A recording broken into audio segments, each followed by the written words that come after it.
Welcome back to this week's episode of the Toxic Mom Recovery Podcast. As promised, we're going to be talking about should you write a letter. This is something that originally I was like, yes, write a letter.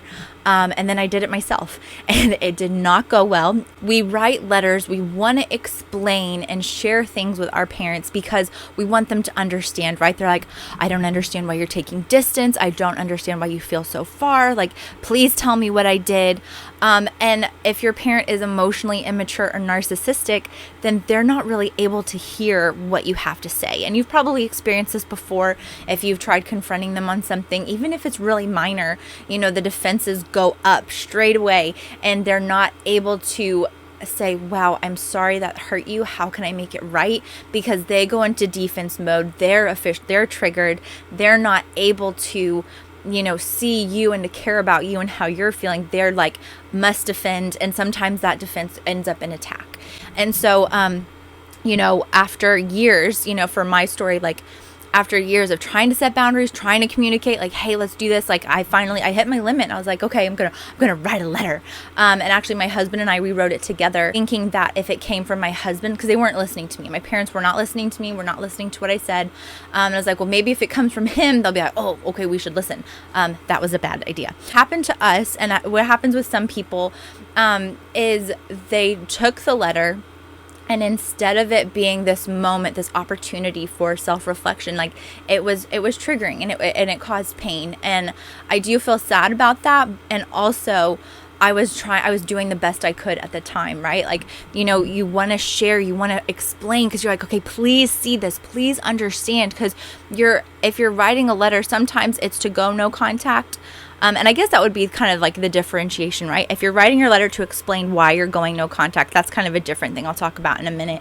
But if you're explaining like what's going on, why you're taking distance, why you're taking space, they're really not able to hear it. And in this case, they heard everything that we had to say, and the response was, don't contact us. So my advice to you is, if you're wanting to write a letter to explain, because they're like, I don't know, I don't understand.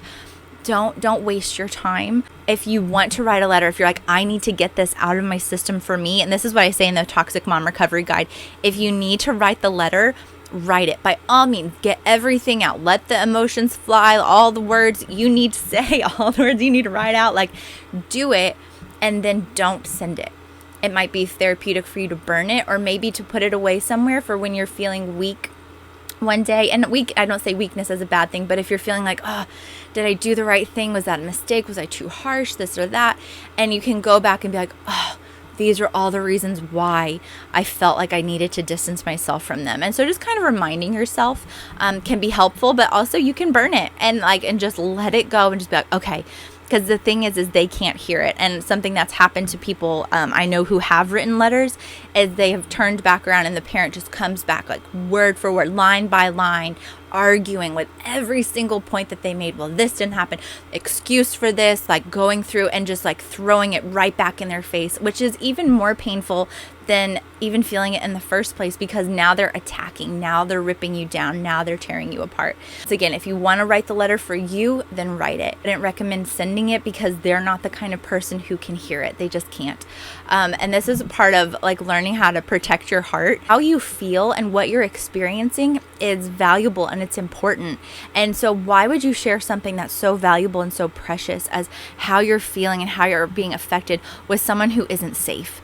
And that's really how you kind of shifting that mindset of like this parent, this person who is supposed to be safe isn't. And so with that person, you don't share the depths of your soul with them.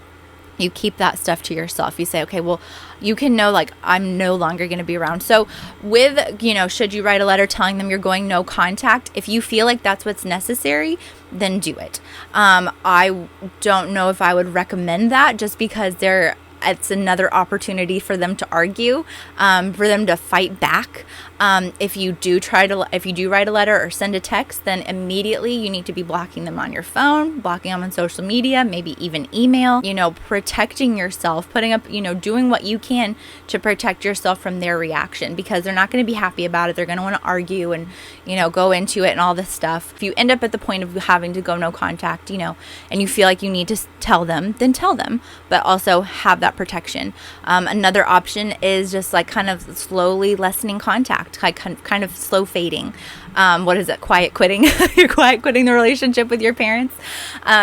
Just slowly not being around as much anymore. It's really depending. There's a lot of room. People are like, oh, well, it has to look this way. It has to be all this way or all that way. And there's really a lot of room for you to make this experience exactly what you need. And if you need help with that, I have one-on-one sessions available to help you kind of like talk through it and be like, okay, what's going to bring you peace? What's going to help you feel like this is the right step for you? I don't advocate going no contact. I don't think that's the solution. It doesn't really solve anything. It actually causes a lot more problems, but I understand. And I mean, I'm there myself. Like, I understand that there's sometimes you're like, I've tried everything and this is all I have left. And I understand that. Like, there's a lot of compassion for that. So if you're, kind of slow fading, then there doesn't need to be a letter. There doesn't need to be an explanation. It's, oh, I'm busy. Oh, this, you just kind of like slowly kind of fade out of their lives. As far as writing a letter goes, I don't recommend it, because writing a letter is going to either give them an opportunity to argue.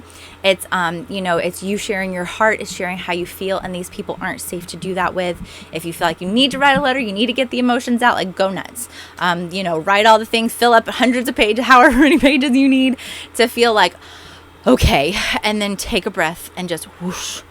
Just release it. Let it go. Don't carry around all that negative energy, all that stuff inside of you. Like, it doesn't benefit you. It doesn't help you. So let it out, let it go. And then, take that next step to move forward. Take that step to start healing. Because really, like, that's what all of this is for, and stuff. If you're cutting people out of your life or distancing yourself from people in your life who are unhealthy, who are toxic, narcissistic, whatever kind of label helps like you're not dealing with a healthy and safe person. When you need to take that step from them, then the next step is start healing the wounding and stuff. So rebuilding your sense of self so that you can heal and move forward. So if you need help with that, the Toxic Mom Recovery Guide is always available. I'll have it linked in the comments. As always, leave questions or comments down below and I can answer them next time, and I'll see you guys later.